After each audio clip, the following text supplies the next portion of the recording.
अगर आप भी लेना चाहते हैं देश दुनिया की तमाम जानकारी तो आज ही सब्सक्राइब करें हमारे चैनल को। साथ ही नीचे दिए बेल आइकन को जरूर दबाएं ताकि हर अपडेट आप तक पहुंच सके। नमस्कार, प्रभात साखी न्यूज़ नेटवर्क पर आप सभी का स्वागत है। बीजेपी ने लोकसभा चुनाव के लिए अपने उम्मीदवारों की पहली सूची जारी कर दी और दूसरी सूची के लिए मंथन जारी है।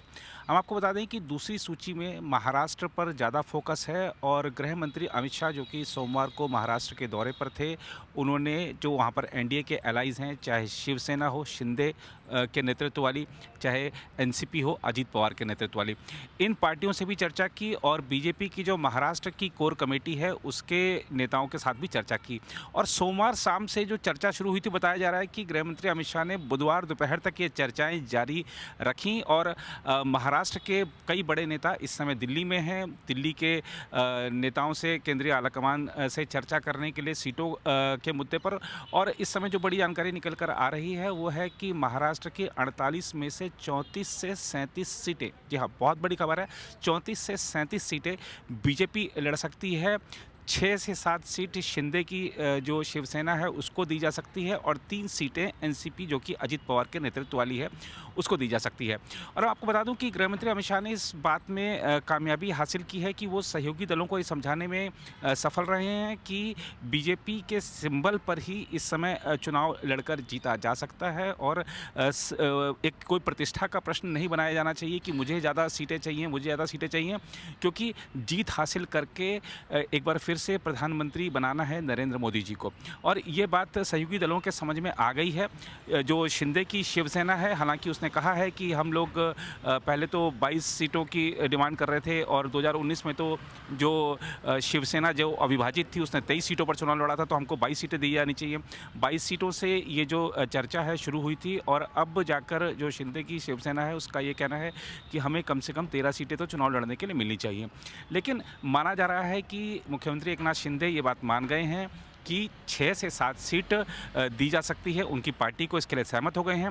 बताया जा रहा है कि जो शिंदे की शिवसेना है उसके जो सांसद हैं, कुछ ऐसे सांसद हैं जो कि बीजेपी के सिंबल पर चुनाव लड़ेंगे, क्योंकि ऐसा अनुमान जताया जा रहा है कि उस क्षेत्र में बीजेपी के सिंबल पर जीत हासिल करना ज़्यादा आसान होगा। देखना होगा कि अब जो बीजेपी की केंद्रीय चुनाव समिति क्या क्या किन किन बातों पर मुहर लगाती है।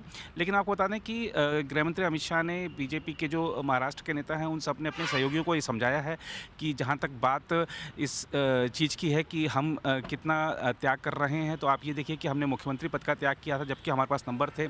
हमारी जो महाराष्ट्र इकाई के बीजेपी नेता हैं वो नाराज़ हो गए थे कि आपने मुख्यमंत्री पद क्यों एकनाथ शिंदे को दे दिया जबकि देवेंद्र फडणवीस बन सकते थे। ऐसे बहुत सारे उदाहरण दिए गए हैं। और चूँकि महाराष्ट्र में विधानसभा के चुनाव भी इसी साल होने हैं अक्टूबर-नवंबर में, तो उसके लिए भी सहयोगी दलों को आश्वस्त किया गया है कि सबकी भावनाओं का ख्याल रखा जाएगा। जो एनसीपी की अजीत पवार के नेतृत्व वाली एनसीपी है उसके बारे में बताया जा रहा है कि उनके हिस्से में बारामती, शिरूर और रायगढ़ लोकसभा सीट आ सकती है। देखना होगा कि क्या 3 से ज़्यादा वो हासिल कर पाते हैं। लेकिन छगन भुजबल का एक बयान आया है, उन्होंने भी ये बात कह दी है कि जो लोकसभा सीट जीतने की क्षमता ज़्यादा महत्वपूर्ण है, संख्या उतनी महत्वपूर्ण नहीं है और ऐसे ही कैंडिडेट्स उतारे जा रहे हैं। तो और महाराष्ट्र की राजनीति में जो आयाराम गयाराम का हमने देखा अभी सिलसिला शुरू हुआ था, वो अभी और तेज होगा, क्योंकि लोकसभा चुनाव के लिए जो बीजेपी की दूसरी सूची आने वाली है उसमें कई चौंकाने वाले नाम हो सकते हैं, कुछ केंद्रीय मंत्रियों के नाम भी हो सकते हैं, ऐसा बताया जा रहा है, बड़े केंद्रीय मंत्रियों के नाम हो सकते हैं। और बताया जा रहा है कि बॉम्बे की जो 6 सीट है उसमें से 5 पर बीजेपी चुनाव लड़ेगी और 1 सीट शिवसेना जो कि एकनाथ शिंदे के नेतृत्व वाली है उसको दी जाएगी। तो कुल मिलाकर अगर हम देखें तो महाराष्ट्र के 48 में से 34 से 37 सीट, 36-37 सीटों तक बीजेपी का प्रयास है कि हम जाएं, अपने कैंडिडेट उतारें। और 6 से 7 सीट एकनाथ शिंदे और अजीत पवार के नेतृत्व वाली एनसीपी को 3 सीट। तो कुल मिलाकर अगर हम देखें तो एनडीए में कहीं कोई इस जो डील, ये जो लगभग तय है, ये जो हमने आपको जानकारी दी है सूत्रों के हवाले से, तो ये जो डील है लगभग तय गया है एनडीए में महाराष्ट्र में। गृह मंत्री अमित शाह लगातार वहाँ पर 2 दिन तक अपने सहयोगियों को, पार्टी के नेताओं को समझाते रहे हैं और वो अपने मिशन में सफल रहे हैं। एक तरफ एनडीए ने अपना जो कुनबा है उसको एकत्रित करके रखा हुआ है, कोई विरोधाभास नहीं है। और दूसरी तरफ अगर बात कर लें हम इंडिया गठबंधन की, तो इंडिया गठबंधन लगातार चर्चा कर रहा है सीट बंटवारे को लेकर। हमेशा लेकिन एक ना एक ऐसा सहयोगी आ जाता है जो कि बवाल कर देता है। बताया जा रहा है कि प्रकाश अंबेडकर अब अड़ गए हैं। देखना होगा कि क्या प्रकाश अंबेडकर की जो डिमांड्स हैं वो इंडिया गठबंधन पूरी कर पाता है या प्रकाश अंबेडकर उस गठबंधन से बाहर जाते हैं। तो तमाम जो घटनाक्रम है, अब बीजेपी की दूसरी सूची आने के बाद महाराष्ट्र में राजनीतिक घटनाक्रम तेज होने वाले हैं।